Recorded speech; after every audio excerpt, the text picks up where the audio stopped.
Bueno, continuamos. Ahora vamos a seguir con lo que nos habíamos quedado, que habíamos mencionado en la cápsula anterior, de las teorías que explican la personalidad jurídica del Estado, dos personalidades o una sola provista de dos voluntades, y podemos decir que la incursión del Estado en actividades que antes estaban reservadas de manera exclusiva a los particulares, así como la propia necesidad de acogerse a normas de derecho privado en sus relaciones con la población, han planteado el problema de dilucidar si el Estado, cuando se relaciona en un plano de igualdad con los ciudadanos, por ejemplo, con motivo de una compraventa, lo hace ostentándose como un simple particular y por lo tanto como una personalidad jurídica de derecho privado, o bien lo hace sin despojarse de su investidura de ente de sujeto al derecho público. Y esto nos lleva a mencionar la controversia que ha ocupado también la atención de la doctrina durante un buen tiempo y que se centra en determinar si el Estado cuenta con dos personalidades jurídicas, uno de derecho público y otro de derecho privado, o bien con una sola personalidad, que se manifiesta en dos aspectos o voluntades, según las circunstancias en que a aquel le toque actuar. Ahora, sobre esta crítica podemos decir que hay opiniones y se puede observar como fondo la gran disputa todavía sin resolver por parte de los especialistas, disputa que radica en torno a la división misma entre derecho público y derecho privado, y es un tema que se trató ya en su momento, pero ahora podemos expresar que esta sistemática aplicada al estudio del derecho, retornada y enriquecida por Kant, no ha sido aceptada de manera universal, pues se le opone a ella la idea de que toda norma jurídica es por naturaleza de derecho público, ya que siempre emana del Estado, y esta polémica ha venido a complicarse con el surgimiento relativamente reciente del denominado derecho social. Ahora, ahora ya que hablamos sobre esto, podemos pasar a hablar sobre las formas de organización administrativa. Y por estas formas de organización administrativa podemos empezar también diciendo que la necesidad de establecer y ordenar de manera coordinada a los entes que conforman la administración pública se debe a que sólo así se logra alcanzar una operatividad adecuada a sus finalidades y al ejercicio de la función o actividad administrativa. La organización administrativa está integrada por los entes del Poder Ejecutivo, que habrán de realizar las tareas que conforme a la Constitución y a las leyes respectivas les han sido asignadas.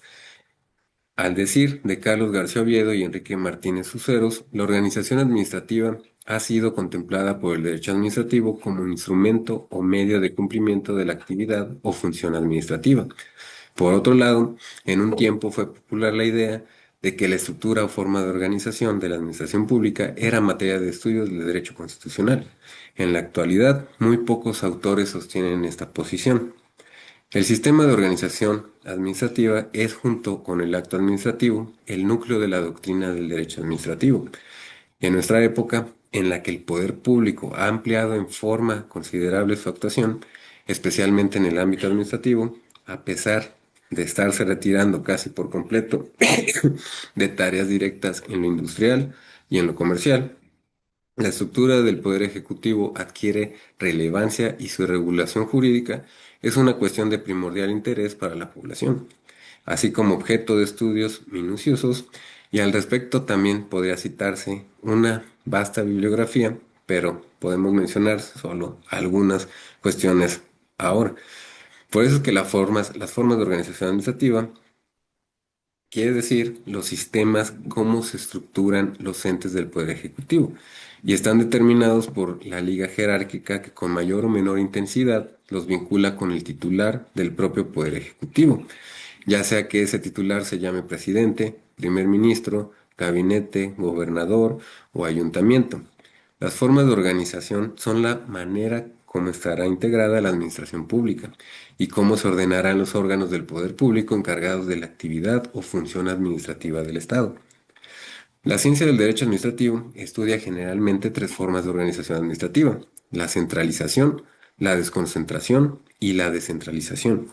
Estas tres formas habrán, o los vamos a hablar en esta materia,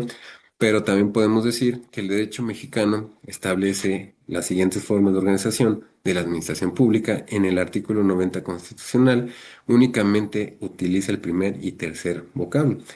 La centralizada, desconcentrada, paraestatal, dividida en organismos descentralizados, empresas de participación estatal, fideicomisos públicos.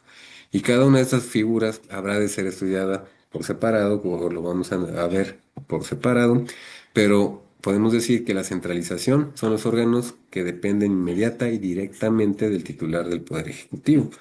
La desconcentración, los entes guardan relación jerárquica con algún órgano centralizado, pero existe cierta libertad en lo que respecta a su actuación técnica. Para estatal corresponde en la forma en que la doctrina se llama descentralización y su estructura y se estructura mediante entes que ostentan una personalidad jurídica propia, distinta de la del Estado, y cuya liga con el jefe del Poder Ejecutivo es de carácter indirecto. Como se anotó, como hemos mencionado, en nuestro derecho también existen tres clases de estos organismos paraestatales, los que vamos a ver también, pero están regulados por diversas disposiciones y pueden también adoptar variados esquemas en lo que se refiere a su origen, funcionamiento y objetivos. Ahora, se puede aclarar que en el artículo tercero de la Ley Orgánica de la Administración Pública Federal considera como entidades paraestatales a organismos descentralizados, a las empresas de participación estatal, instituciones nacionales de crédito, organizaciones auxiliares nacionales de crédito e instituciones nacionales de seguros y fianzas. También así a los fideicomisos. Ahora, también podemos decir que o vamos a empezar a hablar sobre la centralización administrativa. Y la centralización es una forma de organización administrativa en la cual los entes del Poder Ejecutivo se estructuran bajo el mando unificado y directo del titular de la administración pública. El tratadista uruguayo Enrique Sayagues señala que la centralización existe cuando el conjunto de órganos administrativos está enlazado bajo la dirección de un órgano central único. Ahora, la relación jerárquica y sus efectos, podemos decir que la centralización implica concentrar el poder y ejercerlo por medio de la llamada relación jerárquica. Ese enlace de órganos y sus titulares con el jefe de gobierno sigue una escala piramidal, casi de tipo militar, y esto permite una línea decisoria unificada, y en eso radica la primordial ventaja de esta forma de organización administrativa. Además, es por esa vía por esa vía como la voluntad del órgano superior se impulsa hasta llegar a la que ha de exteriorizar o ejecutar. También los poderes que implica la relación jerárquica podemos decir que son los poderes o las facultades que se derivan de la relación jerárquica y son estudiados con diversas variantes por los especialistas del derecho administrativo. Por ahora podemos decir que los poderes son de decisión, de nombramiento, de mando, de revisión, de vigilancia, de disciplina y de resolución de conflictos de competencia. Estos poderes son son facultades que el poder superior posee frente al subordinado, y esto a efecto de permitir la unidad de la acción administrativa. Sobre el poder de decisión podemos decir que esta potestad implica que el superior puede tomar resoluciones para señalar en qué sentido habrá de actuar el órgano o funcionario subordinado, ante dos o más posibles caminos por elegir. El poder de nombramiento, el superior puede evaluar la aptitud de los candidatos o solicitantes a un empleo público y seleccionar al que considere más capaz mediante el otorgamiento del nombramiento respectivo, con lo que se establece así una relación laboral entre el Estado y el servidor público. Y es así que el superior, quien designa a los empleados subalternos conforme al sistema previsto en la ley, y en el caso de servidores de confianza, aquel puede removerlos libremente. También podemos decir sobre el poder de mando que es la facultad para ordenar al inferior en qué sentido debe conducirse en algún asunto y cómo habrá de emitir un acto administrativo. Sobre el poder de revisión, se pueden examinar los actos del subalterno a efecto de corregirlos, confirmarlos o cancelarlos. Y esta facultad se podrá ejercer en tanto el acto no sea definitivo, si se estuviera en presencia de un acto cuyo procedimiento de origen y exteriorización ha concluido. El superior podrá revisarlo solo a petición del particular y según establezca la legislación.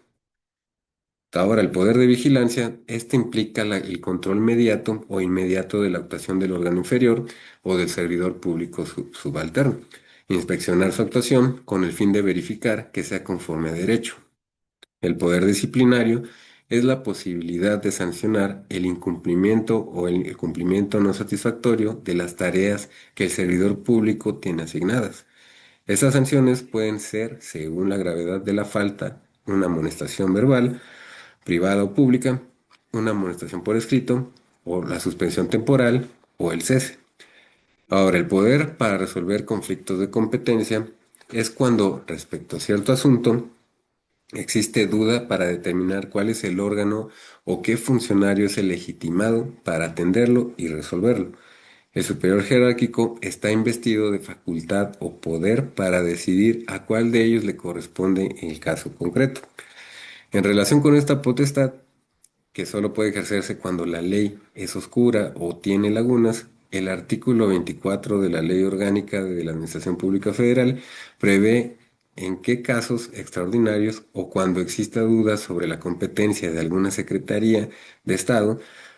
podrá conocer de un asunto determinado. El presidente de la República resolverá por medio de la Secretaría de Gobernación a qué dependencia corresponde resolverlo. Y en el ámbito interno de cada órgano centralizado será el titular del mismo quien decida este tipo de dudas.